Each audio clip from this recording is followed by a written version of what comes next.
Hello दोस्तों, स्वागत है आप सभी लोग का YouTube channel geography with DK में। अगर आप लोग इस चैनल पर नए हैं तो चैनल को सब्सक्राइब जरूर करें। आज हम लोग बिहार शिक्षक भर्ती के लिए कक्षा 6 से 8, 9 से 10 और 11 से 12 जो शिक्षक भर्ती का एग्ज़ाम 10 और 11 जून को होने वाला है, उसके लिए भूगोल विषय के 20 महत्वपूर्ण क्वेश्चन को देखने जा रहे हैं। यह क्वेश्चन बहुत ही इंपॉर्टेंट है, एग्जाम में आने की पूरी संभावना है। अगर आप लोग वीडियो पर नए हैं तो चैनल को सब्सक्राइब जरूर कर लें। अगर आप लोग भूगोल विषय से TGT PGT Bihar TGT PGT या 6 to 8 के लिए सोशल साइंस के लिए ज्योग्राफी का नोट्स और प्रैक्टिस सेट लेना चाहते हैं तो मोबाइल नंबर आप 70 54 35 12 53 पर मैसेज करके कुछ मिनिमम चार्ज के साथ नोट्स और प्रैक्टिस सेट प्राप्त कर सकते हैं। जो भी लोग अभी तैयारी स्टार्ट नहीं किए हैं वह तैयारी स्टार्ट कर दें, क्योंकि टाइम अब बहुत कम है। 1 महीना 10 दिन बचा हुआ है। आप लोग निरंतर पढ़ाई करें। देखिए, अभ्यास ही बहुत ही ज़रूरी है। अभ्यास से ही आपका पढ़ाई अच्छा हो सकता है। तो इसके लिए एक शानदार नोट्स होना चाहिए, या तो आपका बुक से ही स्टडी होनी चाहिए, लेकिन कंटिन्यू होनी चाहिए। ठीक है, तो जो छात्र भी इच्छुक हैं नोट्स के लिए और प्रैक्टिस सेट के लिए, मोबाइल नंबर 70 54 35 12 53 पर मैसेज करके कुछ मिनिमम चार्ज के साथ नोट्स और प्रैक्टिस सेट प्राप्त कर सकते हैं। हम लोग शुरू करते हैं पहला क्वेश्चन। वैज्ञानिक निश्चयवाद का संस्थापक किसे माना जाता है?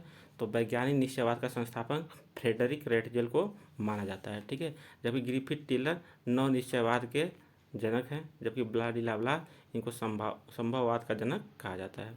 क्वेश्चन नंबर 2 देखते हैं। आइबेरियन प्रायद्वीप में सम्मिलित है। तो जो आइबेरिया प्रायद्वीप है, ठीक है, इस तरह अफ्रीका है, यहाँ पे पुर्तगाल है और स्पेन है। इसका राइट आंसर हो जाएगा ए। ठीक है, क्वेश्चन नंबर हम लोग देखते हैं 3। दक्षिण पूर्व एशिया में कितने देश सम्मिलित हैं?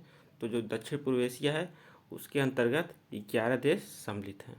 क्वेश्चन नंबर 4 देखते हैं। दक्षिण पूर्व एशिया के कितने देश एशिया के मुख्य भूमि पर स्थित है?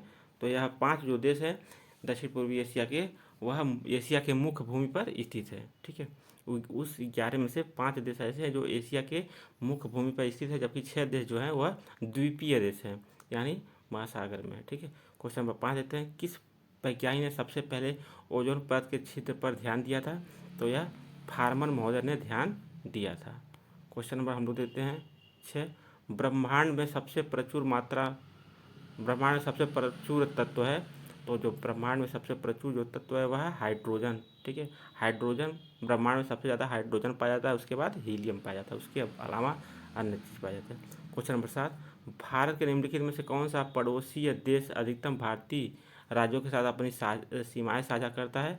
तो वह है चीन। ठीक है, चीन देखिए लद्दाख से भी सीमा साझा करता है, फिर उसके बाद हिमाचल प्रदेश, उसके बाद उत्तराखंड, उसके बाद यहाँ इधर पश्चिम बंगाल, सिक्किम, फिर अरुणाचल प्रदेश। ठीक है, इतने राज्यों से सीमा साझा करता है।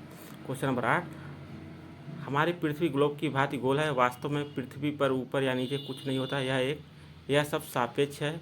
हम भारत के लोग वास्तव में पृथ्वी के पृष्ठ पर नीचे दिए गए जिस देश के लोगों के सापेक्ष उल्टे खड़े हैं वह देश कौन सा है?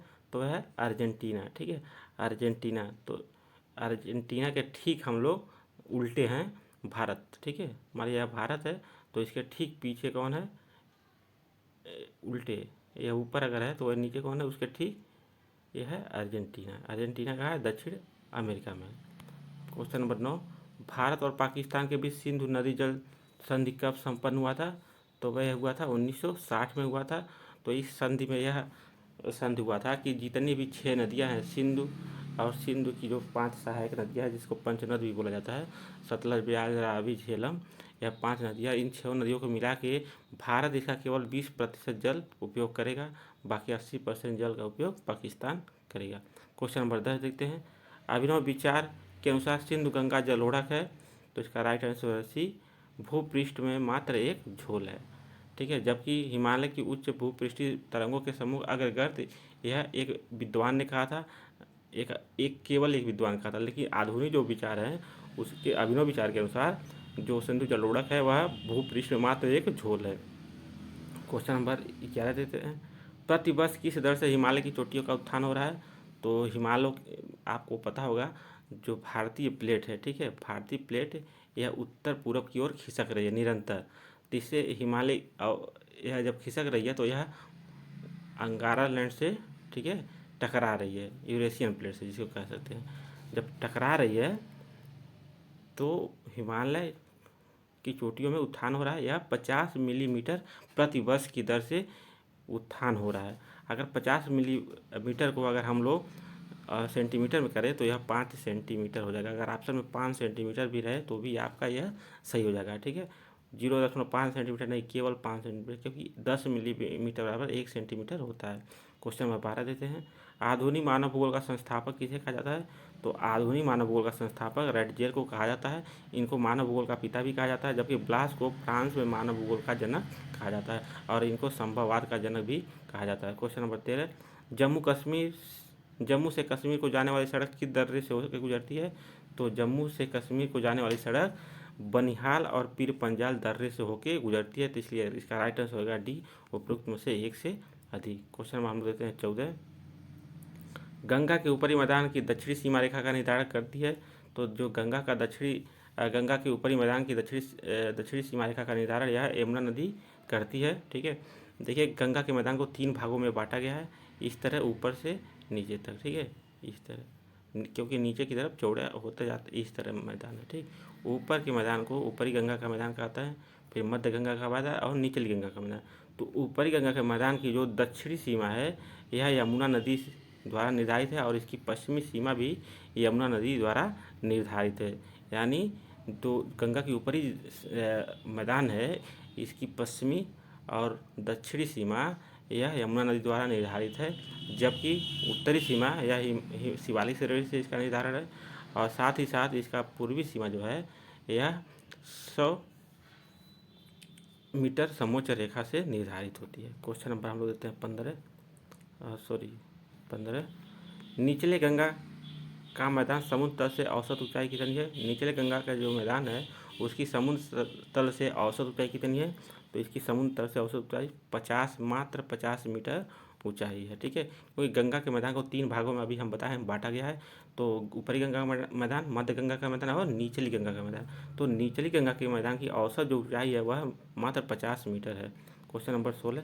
ब्रह्मपुत्र मैदान का सीमांकन किस समोच्च रेखा द्वारा किया जाता है?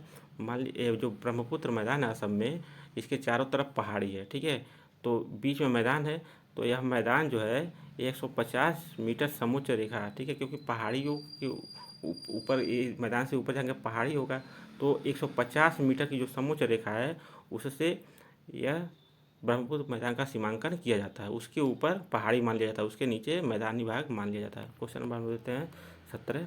मालाबार तट उदाहरण है। तो जो मालाबार तट है कहाँ पे है?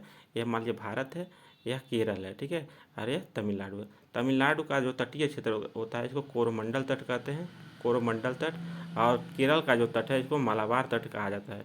तो जो मालाबार तट है, ठीक है, यह उन्मज्जित और निमज्जित दोनों तट का उदाहरण है, इसलिए इसका राइट आंसर होगा डी, उपरोक्त में से एक से अधिक।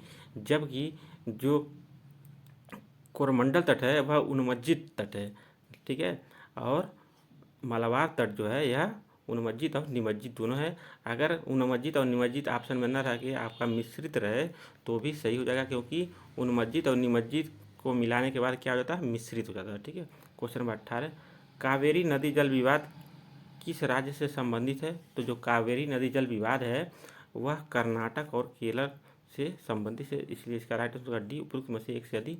देखिए जो कावेरी नदी जल विवाद है वह 4 राज्यों से संबंधित है, कर्नाटक, केरल, तमिलनाडु, ठीक है, तमिलनाडु, और एक और केंद्र शासित प्रदेश है जो कहते हैं पुदुचेरी।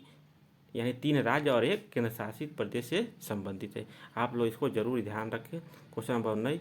राष्ट्रीय वन नीति 1952 के अनुसार देश के मैदानी भाग पर कितना प्रतिशत वनों का विस्तार आवश्यक माना गया है?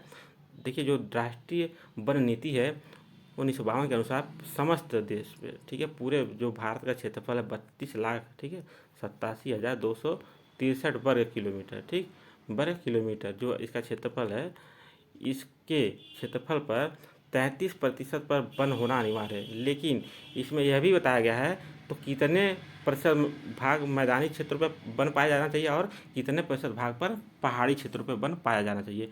तो मैदानी क्षेत्रों पर वन के लिए 20% अनिवार्य किया गया था, जबकि जो पहाड़ी क्षेत्र थे उस पर 60% वन आवश्यक माना गया था। ठीक है, तो अगर मैदानी भाग का पूछे कितना प्रतिशत वनों का विस्तार आवश्यक माना गया था तो ये हो जाएगा 20%।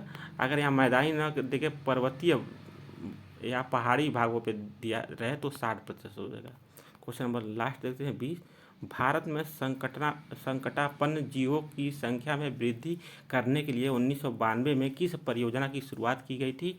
तो भारत में जो भी जीव संकटापन्न हो जा रहे थे उनको संरक्षित करने के लिए अलग अलग समय अलग अलग, ठीक है, परियोजना की शुरुआत की गई थी। तो 1992 में यह हाथी और तेंदुआ परियोजना की शुरुआत की गई थी। इसका राइट आंसर होगा डी, उपरोक्त में से एक से अधिक, जबकि 1973 में, ठीक है, बाघ संरक्षण परियोजना शुरुआत की गई थी।